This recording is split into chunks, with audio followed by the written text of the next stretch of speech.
¿Qué tal? ¿Cómo están? Una buena semana. Gracias por el pase, Jennifer. ¿Cómo estás, Ricardo? ¿Qué tal el Cusco? Muy bien, con un clima muy bueno, por cierto. Y con una impresionante también maravilla de lo que es toda esta zona del Urubamba. Te hemos estado siguiendo con las entrevistas, pero esta es una nueva semana. ¿Y qué vamos a tener? Vamos a empezar hablando de la situación en Argentina con el nuevo presidente de la República, con el señor Milei y las primeras medidas que ha anunciado hoy.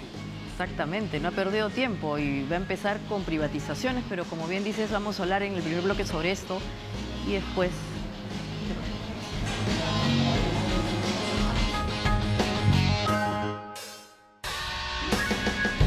La violencia y el proselitismo político en las instituciones educativas, cuyo objetivo realmente es que los docentes se concentren en el desarrollo de las competencias, capacidades, habilidades y actitudes de nuestros estudiantes. Es decir, exactamente, estamos en 4.057.000 trabajadores que están en planilla. Como todos sabemos, el empleo en planilla significa empleo decente, un empleo con derechos laborales, con vacaciones y todos los beneficios. Esa es una buena noticia también para todos los peruanos. Necesitamos ya pensar en un sistema de financiamiento para este sector. Y muchos me dirán que con eso podríamos estar fomentando la informalidad. No, muy por el contrario. Lo que tratamos de hacer o queremos hacer es incorporar a ese 80% de negocios informales hacia la formalidad. Pero ellos deben de ver algún tipo de... Sí se sabía la intención, pero realmente... Informó del ejercicio verbalmente, pero por otra ruta, no por la ruta que ellos utilizaban. La ruta que inicialmente donde se iba a llevar no tenía acceso a la pista viva, a la pista de aterrizaje. Ha habido descoordinación, pero el ejercicio era ir por unas pistas de rodaje que no tenían acceso a la pista.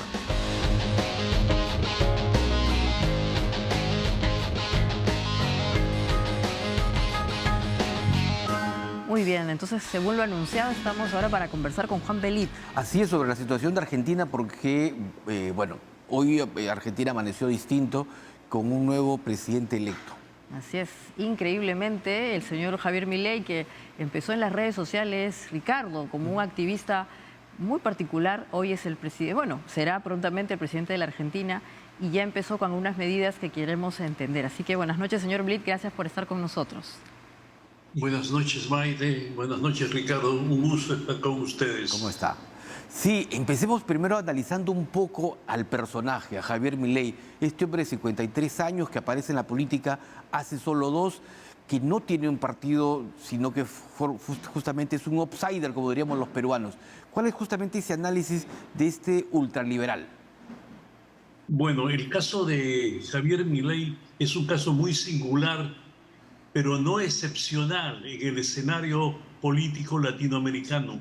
Es el clásico outsider que ha aparecido posiblemente en los últimos 20 años en muchos otros países. Lo cierto es que Argentina ha dado un salto, no quiero decir al vacío, sino a lo desconocido. Todavía el desarrollo de su función política al mando de la Casa Rosada en la Argentina todavía es una incógnita. Ciertamente él va a tener que enfrentar algunos retos, algunos desafíos que se le presentan de manera muy precisa y muy clara. Uno de ellos, y posiblemente el más importante, es que él manifestó que se va a dolarizar la economía argentina y ello sí, sin lugar a dudas, es un paso trascendental que va a darse en el comportamiento económico y financiero de los argentinos. Obviamente, previo a este paso, si es que se da, porque en los últimos días él ha estado manifestando que hay que hacer todavía una reflexión más profunda, no todo lo que él anunció en su campaña electoral va a implementarlo apenas asuma la presidencia de la Argentina, sino en el transcurso de su mandato. Pero el hecho de la dolarización es un hecho muy importante, porque la dolarización va aparejada de un shock que va a tener que dar en la economía argentina y ello va a conllevar a que se agudicen algunos sectores. nosotros no podemos olvidar que Argentina está hoy día en el 38-40% de pobreza y tiene una pobreza extrema que está rozando el 17%.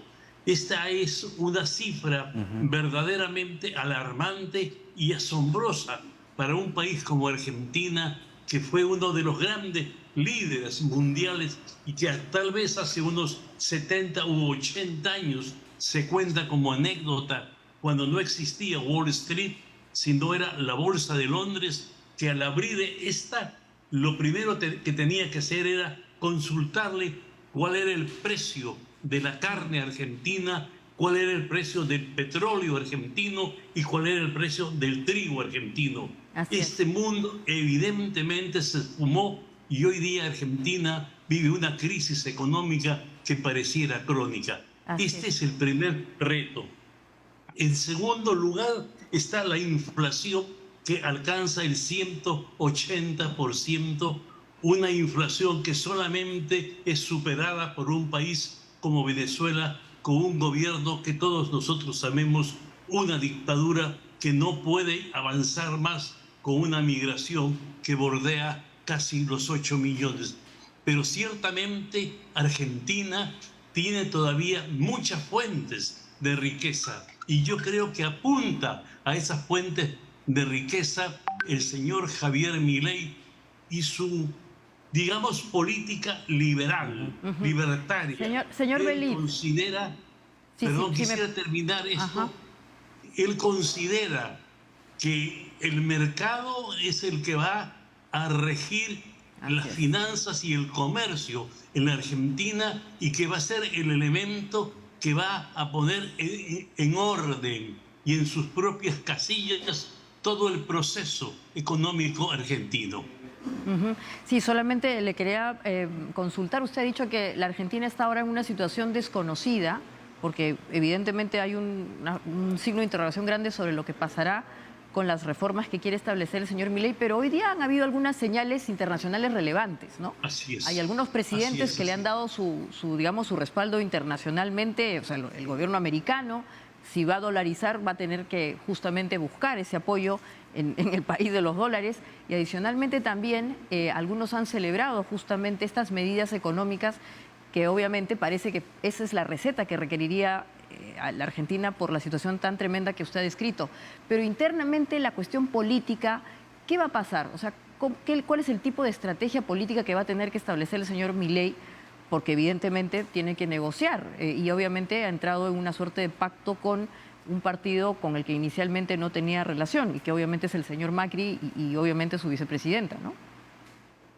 Evidentemente, como usted ha dicho, el hecho de que él se haya apoyado tanto en la señora Patricia Bullrich, a quien él en su oportunidad acusó de una montonera asesina con las manos manchadas de sangre y que luego tuvo que renunciar a esas propuestas, recular un poco en las frases que ha dicho, las ha ido menguando, se acercó a ella y obviamente con el respaldo de Patricia Bullrich, con el respaldo del expresidente Macri, está hoy día en el gobierno el presidente Milei y su posición es una posición que no es muy sólida porque él no tiene mayoría parlamentaria y va a tener que negociar con sectores a los cuales en su momento y en su oportunidad él aborreció, con la izquierda, con la extrema izquierda, con el peronismo al cual él considera las castas, los grupos que han estado enquistados en el poder durante los últimos 20 años y que él, hay que decirlo, ha desmontado este aparato político. También es importante citar una cosa, que va a haber un desmantelamiento del aparato social que era la Argentina, pero ese desmantelamiento va a llevar aparejado que los sindicatos, que las federaciones salgan a las calles. Los sindicatos y las federaciones en Argentina son organizaciones muy grandes, muy fuertes y muy importantes que le van a dificultar a Milei su normal desenvolvimiento. Estamos hablando de la economía en la Argentina, pero también él tiene algunos temas, sobre todo en el área de seguridad, al cual ha manifestado que va a poner especial énfasis porque Argentina, igual como la mayor parte de los países latinoamericanos, está siendo afectado por los altos niveles de delincuencia. Don Juan, Sí, a ver, sí, Ricardo. el presidente electo Milei va a tener que apelar a lo que criticó siempre, a la muñeca política, conversar con quienes, como lo decía usted, tenía calificativos muy duros. Pero ahora, ¿cuánto va a durar esa luna de miel? ¿No? Ese va a ser el tema, porque como usted lo dice, los sindicatos, una vez que quiten los subsidios, lo que, digamos, se puede traducir en el paquetazo, van a salir de inmediato a las calles. Obviamente, va a salir a las calles y se va a agudizar la pobreza y ello va a conllevar el aumento de la delincuencia. Milei está hablando que la edad de la imputación de los delincuentes se reduzca y sea menor. Actualmente es de 18 años. Él está pidiendo que sea entre 16 o 15 años, en primer lugar. En segundo lugar, está también solicitando a las autoridades migratorias que no permitan la entrada de extranjeros que tienen alguna duda sobre su comportamiento en sus países, que todos nosotros sabemos especialmente a qué extranjero se refiere. En tercer lugar, está hablando de regularizar y bajar los niveles que se consideraban oportunos para la tenencia de armas. Y él tiene una tesis que puede parecernos a nosotros muy singular. Y él dice que quienes adquieren armas son las personas que se sienten vulnerables, que se sienten amenazadas y que tienen la necesidad de portarlas. Y él dice que los delincuentes no necesitan tener licencias para armas porque las compran en los mercados negros o de manera ilegal. Este es un tema que también viene aparejado con otro. Él habla de fortalecer y tecnificar de una manera mucho más concreta a las fuerzas policiales y a las fuerzas armadas. Estos temas, que son temas muy sensibles, también están en consumo con los mecanismos de política exterior que está hablando. Y ustedes me han citado que el gobierno norteamericano le ha dado un respaldo, él le ha hecho llegar su felicitación, porque él ha manifestado que Argentina, a partir de su gobierno, va a estar muy cercano a los Estados Unidos. Va a ser un aliado, casi lo ha dicho, incondicional de la Argentina y del mundo libre. Originalmente en su campaña, y digo originalmente porque cuando empieza su campaña manifiesta que iba a romper relaciones con China. Esto obviamente era un absurdo. China es una potencia. China es un país cuyo peso económico y su peso político es desproporcionalmente grande y hoy día es uno de los países del equilibrio de este nuevo orden mundial que está ya apareciendo en el escenario internacional. Romper relaciones con un socio de esta envergadura era casi un absurdo, pero ese lenguaje lo ha ido modificando, lo ha ido morigerando y ha ido suavizando el señor Milei. Lo mismo que su enfrentamiento con el Vaticano, a quien acusó al Papa de ser el mensajero del mal, de ser un izquierdista asqueroso, utilizo los términos que él mismo manifestó y que sintió que el impacto que había tenido esas frases en la población argentina eran muy fuertes y que la población, que además siente que el Papa Francisco no es solo el primer Papa latinoamericano, sino que además es un Papa argentino. Señor Belit. Su símbolo era magullado y era ultrajado por el señor Sergio Milei. Hoy día el señor Andrés Oppenheimer, que es un periodista argentino y obviamente está muy afincado en los Estados Unidos, habló de que se estaría yendo la cuestión rosadita y que estaría empezando una olita hacia la derecha. ¿Usted qué piensa? ¿Estos gobiernos que están apareciendo en la región más hacia la derecha y curiosamente con presidentes más jóvenes. ¿Estarían hablando de una olita, como él sugiere? Bueno, claro, el señor Oppenheimer le pone esa terminología, que es una terminología un poco tibia. Podría ser, creo que tendríamos que ser gurús para anunciar que hay un cambio en la política latinoamericana. Lo que sí hay un golpe de timón en la política argentina hacia la derecha, eso es evidente, y esto marca una tendencia. Y lo digo en el caso de Argentina, porque Argentina, su política ha marcado rutas para los países, especialmente de Sudamérica. Miren, hay 2 o 3 hechos que no pueden dejarse de lado. En Argentina es el primer país donde el Partido Socialista aparece en América Latina, y aparece en 1885 a 1886, cuando ya había tomado forma en Europa. Argentina recoge ese concepto, esa inspiración europea y la pone en ejecución. Y a partir de Argentina es que los otros países latinoamericanos también tomamos estos principios. No es gratuito que en la Argentina en 1918 se funda, en marzo exactamente, se funda el primer partido comunista de América Latina.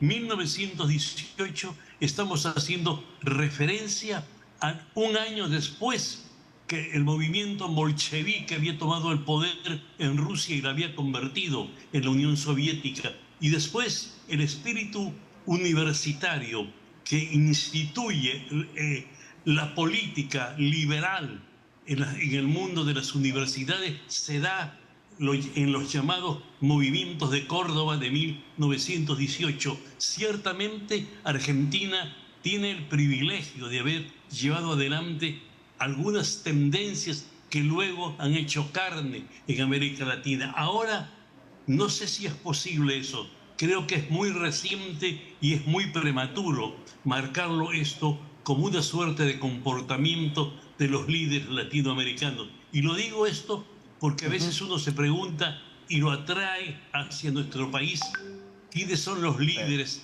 que tengan un nivel ideológico? En el caso de Perú, y desgraciadamente, y de ustedes me disculpan, yo no veo a ningún líder que pueda ser influenciado por alguna tendencia o algunas corrientes de otros países latinoamericanos, que pueden ser Argentina, puede ser Chile, puede ser Brasil o puede ser Colombia. Los líderes latinoamericanos son, digamos, y disculpen el término, un nivel de mediocratización que hasta me atrevería a decir, leen muy poco filosofía política, leen muy poco ideología política. Lo que sí es cierto es que el golpe de timón que ha dado el señor Milei va a marcar una impronta en Argentina y posiblemente en algunos países cercanos ideológicamente o espiritualmente con el país gaucho. Y veremos qué pasa en los próximos días. Muchísimas gracias, doctor Juan Velid, por este contacto. Nos ha explicado usted de manera muy detallada toda esta situación en Argentina y sobre todo quién es Javier Milei, el nuevo gobernante de ese país. Muy amable. Muy amable. Muchas gracias a ustedes. Bueno, vamos antes de... Una fotografía histórica, sí. A ver, ¿qué tenemos? Uy. Sí. Es 1865, las Islas Guaneras en Chincha, Ricardo. Sí, sin duda, una foto, pero de la historia, para mirar con mucho detenimiento y sobre todo en momentos en que pues, el guano era base esencial de la economía peruana. Así es, sí, es de Eugene Currer. Así es. Y al volver vamos a hablar del fenómeno del Niño. Y vamos a hablar con un especialista del ENFEN, que es justamente la comisión de alto nivel que sigue día a día la situación de este fenómeno que afecta a las costas peruanas. Así es. No se vayan que volvemos en Diálogo Abierto.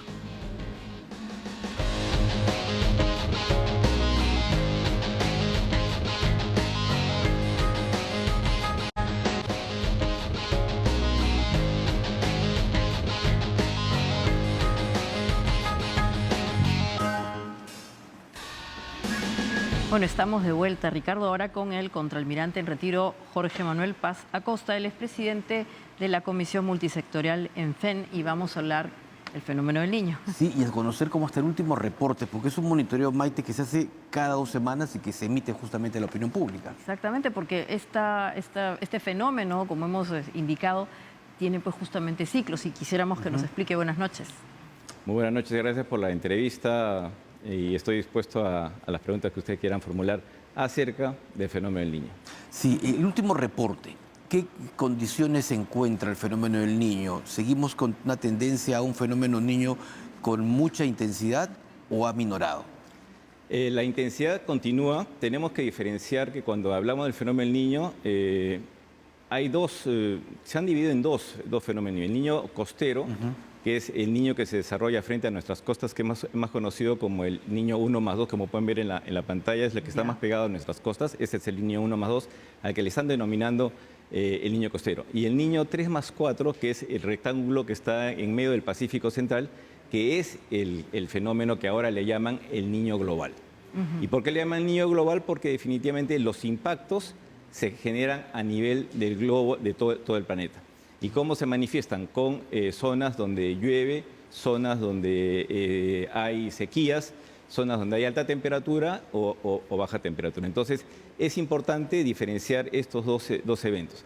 Para el caso del Perú, ¿no? Si analizamos cuáles son los impactos del niño 3.4 en nuestro territorio, básicamente son las sequías que se presentan en la zona sur de nuestros Andes, ¿no? Mientras que el niño 1+2 tiene impactos principalmente sobre inundaciones o precipitaciones que se convierten en inundaciones en la zona norte, principalmente en la época de verano. Estamos hablando de enero, febrero y marzo, que se acentúan más. Acá estoy viendo en Twitter que algunos científicos de ahí hablan de que justamente la temperatura superficial del mar frente al Perú y Ecuador sigue por encima de la media.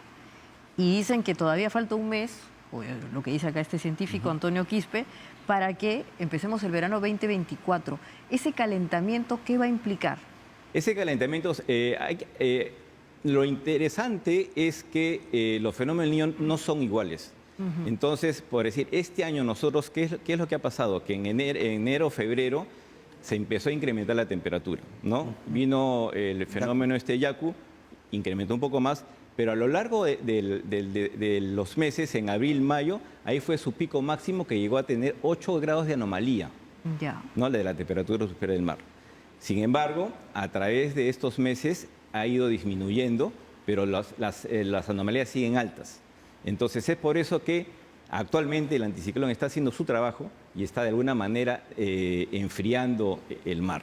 Entonces esto nos favorece de alguna forma, ¿no? Porque lo que se quiere es que el mar se enfríe, porque si tenemos un mar frío definitivamente no va a haber la inyección que le llaman los científicos de humedad a la atmósfera, que produce las lluvias. Por eso hemos tenido algunas semanas en que hemos tenido un poquito de descenso de temperatura, ¿no? Como amaneceres tipo invierno. Exactamente, y eso es por el trabajo que está haciendo el anticiclón del Pacífico. Es bueno. Y es bueno, ¿no? Sin embargo, estamos ahora, en este momento estamos entrando a un periodo de cambio de estación, porque el 21 de diciembre cambiamos, ya entramos al verano. Y definitivamente pues hay la inestabilidad, este proceso de inestabilidad por cambio de estaciones. Entonces, en estos días, por decir, hemos sentido un poquito de calor, un poquito de frío, un poquito de brillo solar. Entonces, es el proceso. Entonces, eso hace que el ENFEN, que es una institución que tiene 46 años de creación, monitoree a través de sus instituciones científicas, monitoree las condiciones oceanográficas, meteorológicas, hidrológicas e hidrobiológicas del mar y da sus comunicados cada 15 días en función a la condición de alerta que tengamos. Señor Paz Acosta, y para las personas que nos están viendo en el norte del Perú, porque obviamente uno dice el fenómeno del niño leve, moderado, en fin, al final, ¿qué es lo que hay que esperar? Las lluvias. Vamos a esperar lluvias, vamos a esperar lluvias por encima de su normal. Y en algunos sectores van a haber lluvias muy fuertes, ¿no? Entonces, para eso es lo que tenemos que estar preparados. Entonces, los gobiernos locales, los gobiernos regionales, el Estado peruano tiene que, ya está trabajando para afrontar este fenómeno. La gente se pregunta qué tan fuertes, porque las imágenes que hemos visto ayer de República Dominicana realmente alertan a cualquiera. ¿Llegaremos a una magnitud así como la que hemos visto en Centroamérica? Tenemos que ver, como les comento, que por la latitud, por el espacio geográfico, los impactos son diferentes. Entonces, podemos tener como referencia qué es lo que pasó en el año 2017, para tener una referencia, ¿no? Entonces, más o menos pasó el año 2017, eso podría pasar en el verano nuestro. Lo ideal es que el anticiclón se siga fortaleciendo, trate de enfriar el sistema de la zona 1+2 y definitivamente el impacto va a ser menor. Pero para esto solo nos queda hacer los monitoreos. ¿Cuándo va a llegar a su techo el niño? Es decir, ¿cuándo va a llegar a su máxima potencia? Por estadística, la cima del niño llega más o menos en diciembre, enero-diciembre. O sea, va a ser su punto máximo. Y si nosotros analizamos 3.4, que es el Pacífico Central, que es el niño global, está en incremento, ¿no? Se sigue calentando, ¿no? Entonces, si podemos ver la imagen, ahí vemos en niño 3.4 que ha ido aumentando y sigue incrementando la temperatura superficial del mar. Está rojo y naranja, ¿verdad? Así es, pero si ustedes ven el 1+2, hay cierta disminución de la temperatura. Y esto es lo que les comento, que se debe al anticiclón del Pacífico Sur. Entonces, tenemos que hacer el monitoreo y lo ideal es pues, que el anticiclón siga su trabajo, ¿no? Pero la naturaleza es pues, tan grande y que nos queda solo monitorear. Sí, y la sensación térmica evidentemente va a aumentar. Hemos estado viendo situaciones muy particulares, ya que has hablado de Centroamérica, Ricardo, en el Brasil, ¿no? En Río de Janeiro ha habido un aumento de la sensación térmica inusitada y se plantea que eventualmente eso también podría pasar en el Perú. Sí, podría pasar. O sea, podría pasar porque nos estamos acercando a la temporada de verano. En verano hay calor. Claro, pero será mayor a lo que hemos estado viviendo el último Como verano. le digo, depende de la latitud. Depende de las condiciones oceanoatmosféricas que se presenten. Nuestra costa, Lima, es una ciudad que tiene pues alta grado de humedad relativa, ¿no? Entonces, en diferentes otros países. Entonces, el espacio latitudinal es lo que más o menos define cómo es la climatología en una determinada zona. Una precisión, entre diciembre y enero vamos a tener las lluvias más fuertes entonces en el norte. No, se estima que el periodo de lluvias más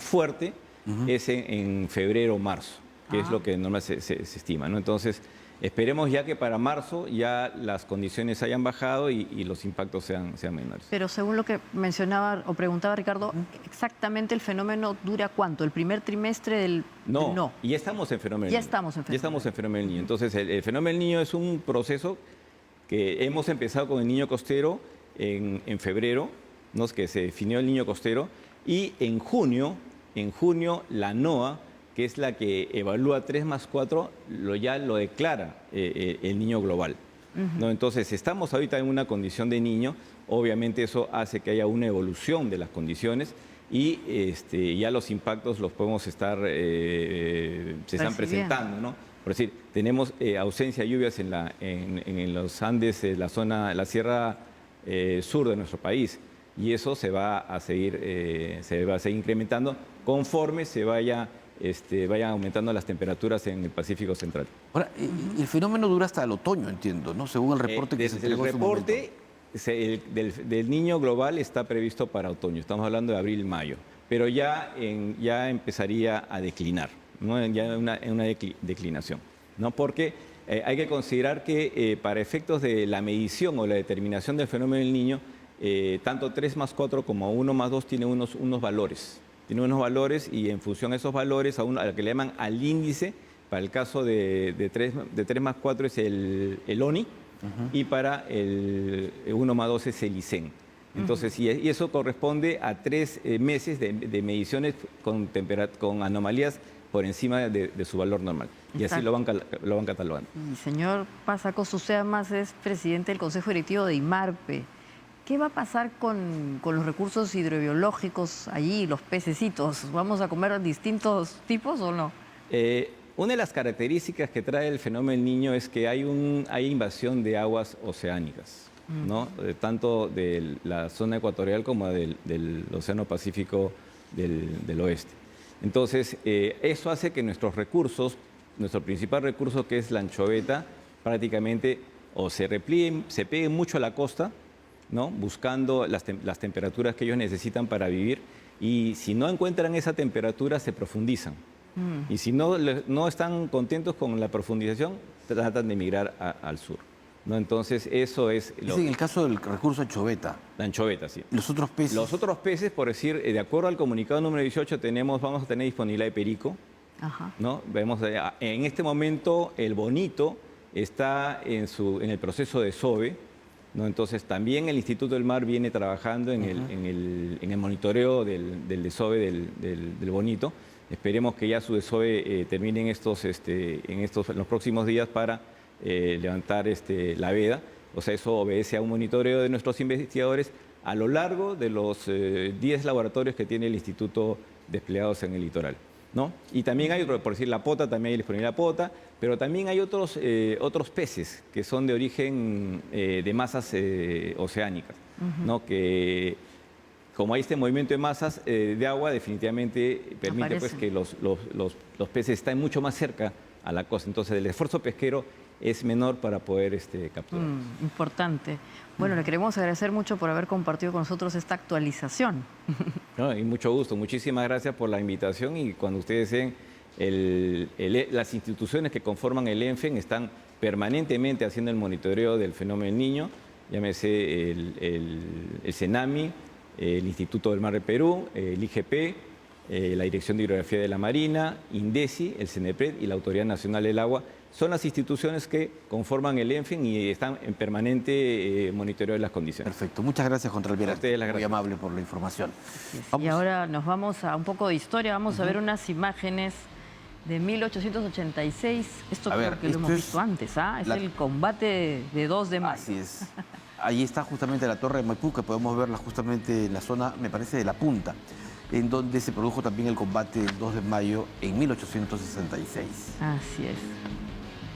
Y en minutos vamos a hablar de Cuelap y la tecnología que se está usando ahí para rescatarla. Sí, pero además también de cómo se está trabajando en la actualidad, porque se ha reabierto una parte de este complejo arqueológico, y un experto justamente que conoce el tema va a estar con nosotros esta noche. Así es. Vamos a volver con Cuelap entonces.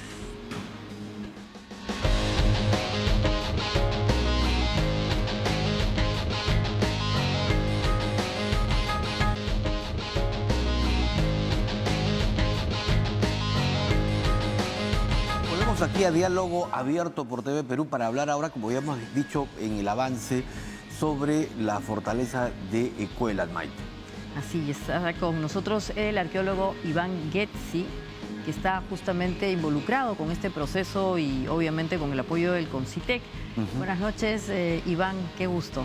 Buenas noches, Maite. Buenas noches, Ricardo. Muchas gracias por su invitación. Empecemos contándole un poco a la gente, a los televidentes, en qué situación se encuentra Cuelap, sobre todo luego del colapso que se tuvo por los temblores, por la antigüedad, y entiendo se ha reabierto ya. Bueno, me gustaría hacer primero una analogía con la medicina. Con la medicina. Cuelap evidentemente ha estado muy enfermo, ha estado en una situación crítica. En cuidados intensivos, en UCI. En UCI, realmente estaba en cuidados intensivos. De todas maneras, para poder recuperar Cuelap y salvar a este paciente, no podemos simplemente bajarle la fiebre, pararle la diarrea y mandarlo a casa. Necesitamos hacer un diagnóstico, y que además una junta de médicos vea una serie de pruebas y pueda elaborar un diagnóstico, en base a ese diagnóstico proponer un tratamiento. ¿Usted creo que preside el cuerpo médico? Más o menos. Ya. Entonces, en colaboración con el Ministerio de Cultura, que tiene un programa de investigaciones arqueológicas, en las cuales no solo mi equipo, sino varios equipos de diferentes países del mundo y también peruanos, hemos contribuido con una serie de pruebas, con radiografías, ¿no? Electrocardiograma, con una serie de pruebas para entender qué le está pasando al paciente, y gracias a eso también proponer un tratamiento. Sí, ¿y cuál es el diagnóstico que se tiene? Bueno, ¿logró salir de UCI o todavía sigue en cuidados intermedios? Definitivamente está en mejor situación. El Ministerio de Cultura ha hecho un gran esfuerzo por estabilizar Cuelap, que era lo más urgente. Lo primero es prevenir, ¿no? En ese momento no sabíamos si es que iba a haber más colapsos en los días siguientes o si el sitio estaba estable. Entonces, lo primero era estabilizar. El Ministerio de Cultura ha hecho trabajo de conservación, ha apuntalado las zonas más riesgosas.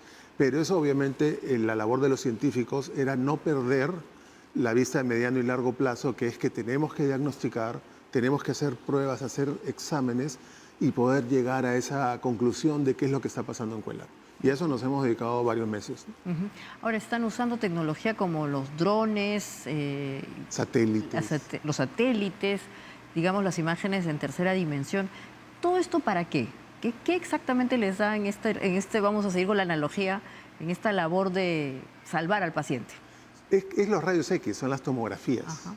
Son todos los exámenes, las pruebas de sangre, todas las pruebas y exámenes que nos permiten entender cómo está el paciente y qué está ocurriendo adentro. Desde antes que colapsara Cuelap, que obviamente puso la atención de todo el mundo, ya los investigadores sabían que en Cuelap la lluvia estaba infiltrándose en el interior y que el problema era lo que estaba ocurriendo en el interior. Entonces, con mayor razón necesitábamos técnicas que nos permitan ver qué está pasando en Cuelap y más aún ante el colapso. Porque ahora ya se ha reabierto al público inclusive, pero en ese momento y los primeros meses, las personas que teníamos la misión de colaborar en la recuperación de Cuelap, ni siquiera sabíamos si era seguro acercarnos, si era seguro subir a la parte superior de la plataforma. Entonces, con mayor razón, utilizar la tecnología, que ya hace rato que está haciendo una gran labor en la arqueología en general, pero con mayor razón en este caso, utilizar esta tecnología que te permite estudiar el sitio a distancia era lo más seguro y lo más práctico, ¿no? Entonces, gracias al Fondo de la Embajadora de la Embajada de los Estados Unidos logramos hacer este proyecto. Claro, y uno ve a un arqueólogo y dice, ¿cómo así interpreta los satélites, las imágenes satelitales? Pero ahí ha habido también un apoyo internacional en este sentido, ¿no? Por supuesto que sí. Gracias al proyecto que como decía, financió la Embajada de los Estados Unidos, también con World Monuments Fund Perú, hemos elaborado un proyecto con tecnología de punta. Realmente creo que esto se ha estado utilizando en ciertos proyectos de infraestructura en el Perú, pero en lo que es patrimonio es la primera vez. Es una técnica que se llama interferometría de imágenes de radar satelital. Y lo que hace es, hemos adquirido cientos de imágenes tomadas en diferentes fechas en los últimos 7, 8 años y las hemos, digamos, por decirlo de una manera simple, superpuesto una sobre otra. Y podemos de esa manera ver cómo el monumento y el terreno que lo circunda se han ido deformando o moviendo a lo largo del tiempo, con una precisión de milímetros. Entonces hemos podido ver cómo se están dando estos cambios y podemos así, por ejemplo, ver el impacto que tuvo el terremoto que hubo unos meses previos al colapso. ¿Esto es por qué? ¿Por la humedad de la zona? Básicamente es por la humedad. Hay varios factores de los cuales me encantaría explicar, pero creo que, y a los conservadores les gusta clasificar los factores que deterioran un sitio en naturales y humanos.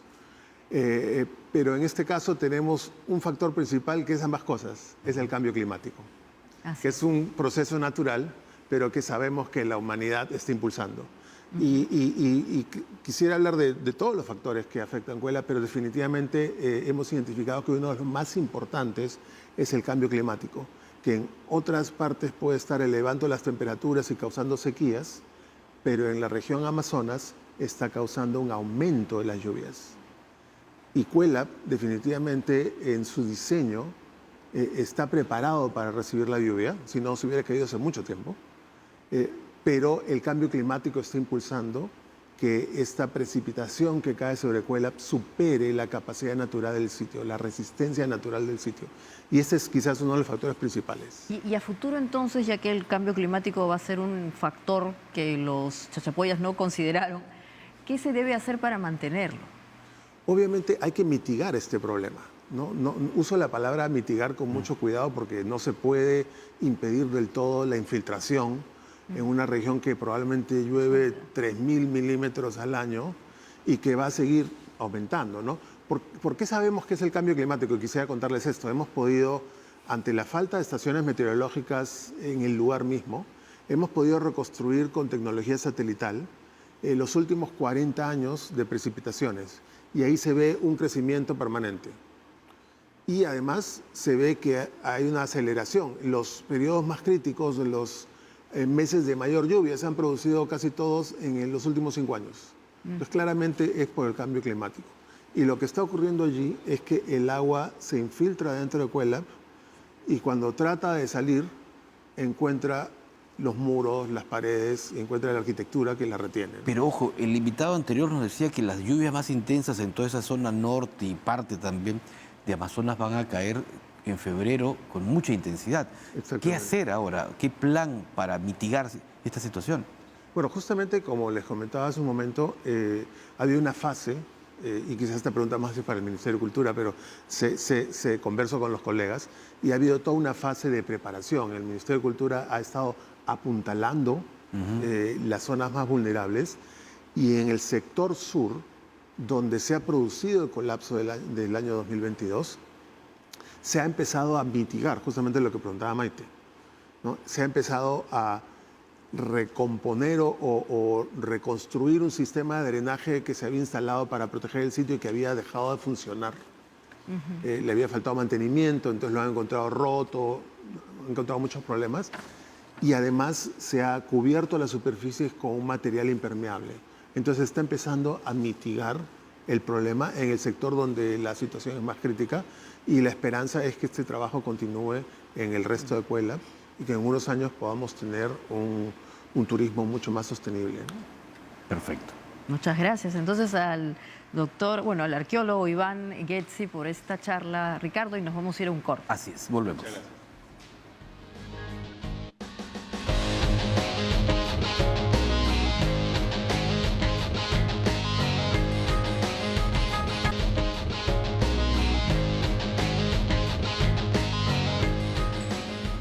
Bueno, nos vamos. Así es, parte final. Gracias por habernos acompañado esta noche aquí en Diálogo Abierto. Así es, nos vemos mañana y compartan por YouTube. Adiós. Buenas noches.